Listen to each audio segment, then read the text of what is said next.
going on, YouTube? What's up? So, we put out a video a little while ago. It says, hey, you know, what are you guys looking for? And you guys, hey, I kind of responded. And the top thing on there was album reviews.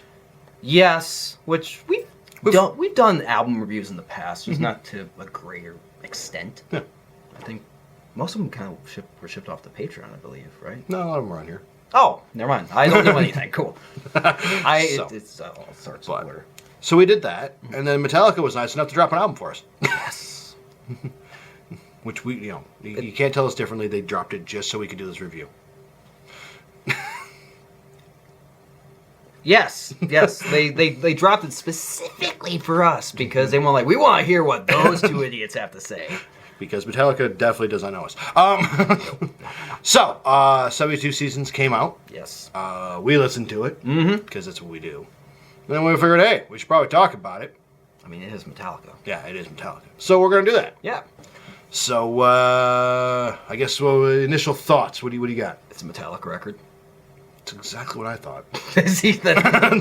I mean, it's Metallica. Whoever, you hear that name, it's iconic. They know the Metallica sound, which it's pretty much clear as day. This is still a very modern, but true to nature Metallica record. Yeah, they've kind of really locked in their brand in the last 40 years. Yeah.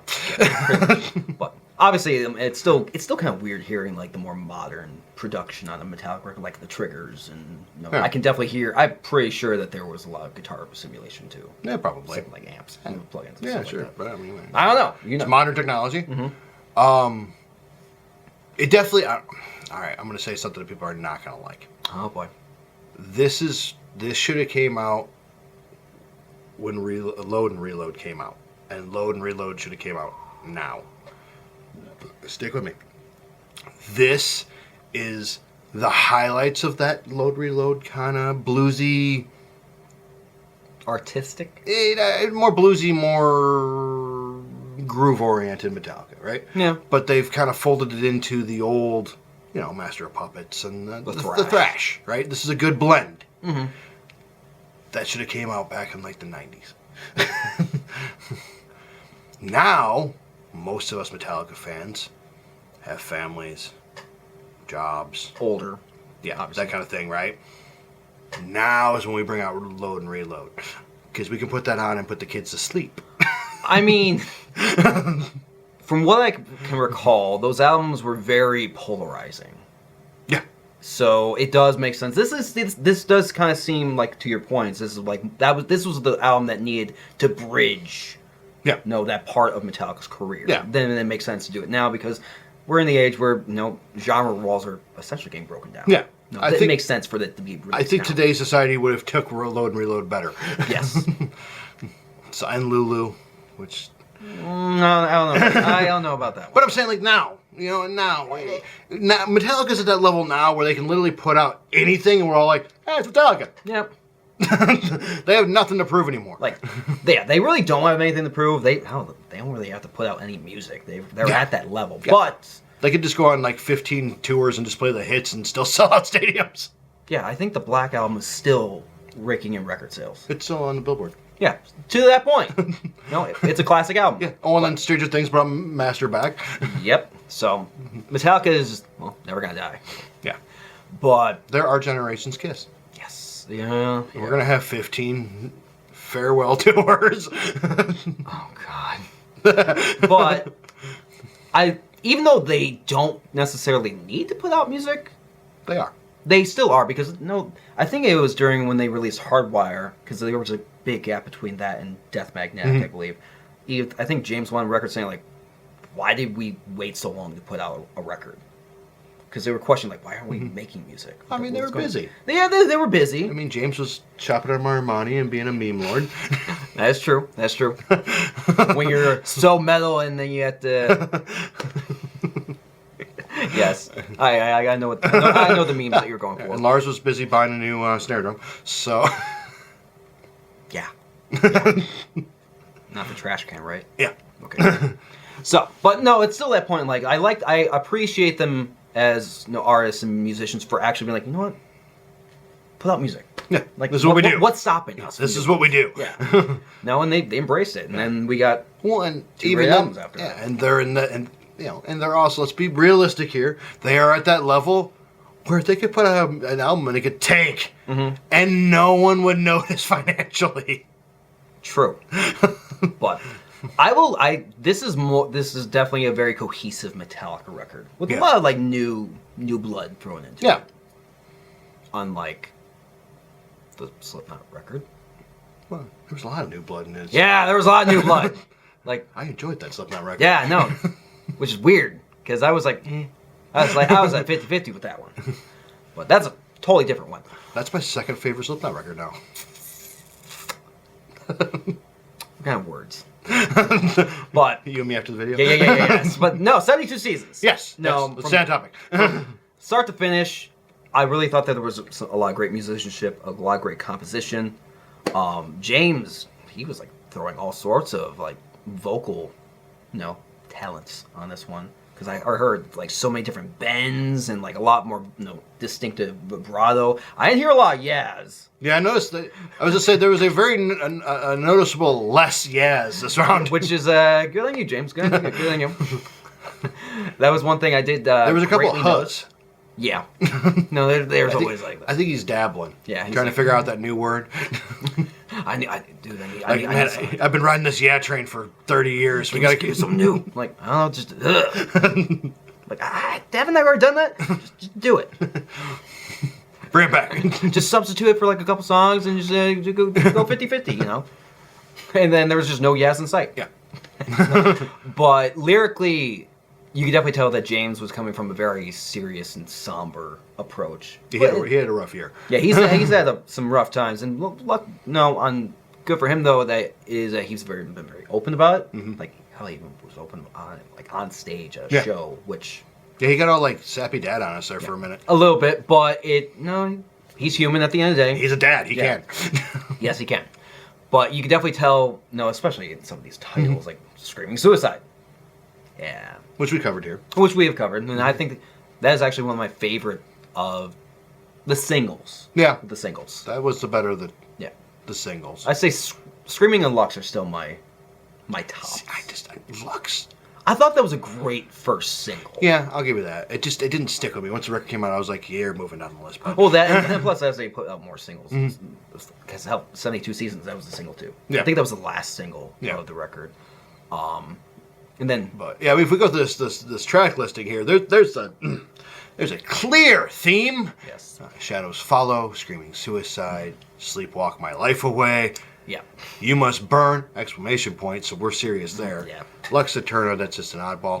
Yeah. Obviously, Crown of Barbed Wire, Chasing Light, If Darkness Has Sun, which that was a great single too. I actually like that one too. Mm-hmm. No, Too Far Gone? Mm-hmm. Question mark. Room of Mirrors and Inamorata. Inamorata. I think, yeah. Yeah. Sorry. So there's a clear theme. Yeah. Throughout this whole record. I will say that I think out of the deep cuts of the record, I think my two favorites would be definitely Room of Mirrors. I think Shadows Follow. Okay. Yeah, those are my two. All right. I'd say Shadows Follow is probably up there with me, and You Must Burn. There's a theme. No, and plus there was a lot of great bass work on this too. From what I'm just saying, like I heard more of it. Rob comes in 125% and he puts down 30, and it's still more amazing than any other Metallica. I mean, look at the rest of Rob's work. Like he's there because he enjoys working with these guys. True. It's not stretching his creative boundaries at all. I mean, at least he's happy. Yeah. That's what I'm saying. Like, this Rob is a guy who I applaud, right? Yeah. It's about the people you work with more than the work you do. Yeah. I would rather have a low-paying job with people who don't suck than a high-paying job with people who suck. True. And plus, being around people that you enjoy doing the job with, great stuff, and then there's pride in that. Yeah. Like, and it doesn't always have to be like, crazy technical. Metallica ain't broken. No. Why would Rob fix it? The fact Metallica is like one of the masters of technical yet groove-oriented thrash metal. I don't think anyone's been going to be able to top them at all. Mm-hmm. They're the reason the wah pedal still gets sold. Yes, pretty much. But no, obviously great songs, great compositions. No, I think there was one song where Rob and Lars started, and then there were, I think on the closing that Rob closed the album out too, I believe. Yeah. So yeah. I mean, he had some little trinkets in there. Yeah, and obviously James. He had his Cliff moments. Yeah. We were like, oh, bass does that. Okay, cool. And then James was like throwing all of his emotions, both obviously lyrically, vocally, and guitar oriented. Like his emotions were throughout this whole record. Yeah. You could definitely tell that this is a very, very personal record. Which is good. It's good. No, but and it's a great record. Like, I don't know if I'll sit down and listen to it per se. Like, just, me, headphones, Metallica, right? Mm-hmm. But I will definitely. This is going on the like, put this on and do something. Clean the house. Do spreadsheets. I don't know what you people do. You know what I'm saying? But like, it's a heavy enough record that keeps you moving and motivated. But it's still a Metallica record, so you don't really need to like dissect it. No, which it's pretty much true. I am honestly kind of in that same boat where it's not a bad thing though. It's always nice to have these records laying around. True, you're not wrong there. I will say that outside of the singles and the couple deep cuts that I've actually enjoyed off this record, I don't think I will be visiting it as much because it's Metallica. Mm-hmm. There's a lot of things. They're still kind of doing their Metallica tropes, like obviously like mid-half intros and like whatever. It's Metallica. Yeah, it's Metallica. They can do that, but it's just some It'd be songs. weird if they didn't. I know, but it's just like sometimes it's a little repetitive. And you're like, I feel like I've already heard this song or heard this one. Yeah, but you got a drawing gig. Yeah, as you do, right? Yeah, this would be a good record to have in the background drawing.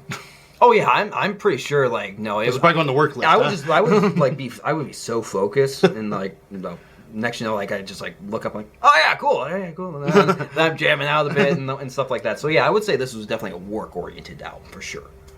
With this album, I think the only thing that I'll probably like outside the singles and a couple of the deep cuts that I've listened to, I think those will get a reoccurring play. But still as a record as a whole, I don't think I'm gonna be certain. Just piecemeal it. I'm gonna piecemeal it. No harm in that. But, I mean, it's 2023. Yeah. I mean, it makes sense. Full records are rare. They are. So you're just doing what you're supposed to do. I want this, and this. I still love the whole record as a whole, but no, obviously some songs get better. They get more love than others. That's called the record. Yes. So I'll probably do the same thing. Honestly, I'll cherry pick my favorites and be like, and that's enough of that record. Mm-hmm. I only needed 3 of the 72 seasons. That's a lot. I'll take the first 3 months of the 70. Yeah, there we go. So, all right. So I mean, that's kind of where we're at with this record. I mean, you guys down here, tell us we're wrong. I mean, you will. Don't think it will be on my 2023 albums of the year. God no. I kind of reserve those for like obviously the albums that I enjoy from start to finish. Yeah. Obviously. Yeah. And if you're piecemealing it, then it's automatically disqualified. Yeah, you're like, you gone. Well, not even that. Nothing against Metallica, but like, we're past the Metallica album of the year stage. Like, if this was like back when they put out the Black album and stuff like that, obviously that's a totally different year and time. But that makes sense for it back to be album of the year right there. Now it's like. So I reserve it for like the new records that really grab me, like you said, and stuff like that. Yeah. Metallica's past that. Yeah. They've moved into the yet another. Unless you're a Metallica elitist, then obviously it's gonna be like number one. It's probably already on your number one album of the year 2 years ago. So probably album of the decade. Yes. Well, until the next one comes out. So you got 2 albums of the decade. So. Oops, excuse me. All right. So, I mean, that's where we're at with this. Yep. I said sound off in the comments down below. We'll see them, and you can tell us we're wrong, because we probably are. The metal elite community is going to probably come banging on the door with pitchforks and a mob. Yeah. We're okay with it. So, bring it. Yeah. So, 72 Seasons by Metallica. I would say a must listen once this year. Yes, I will. I did enjoy this a little bit more than Hardwire. I will admit that. Like, give it one chance. Take what you need from it, and go about your day. Yes. That's where we're at with this. Yes. So, all right. Until next time, YouTube. See you guys on.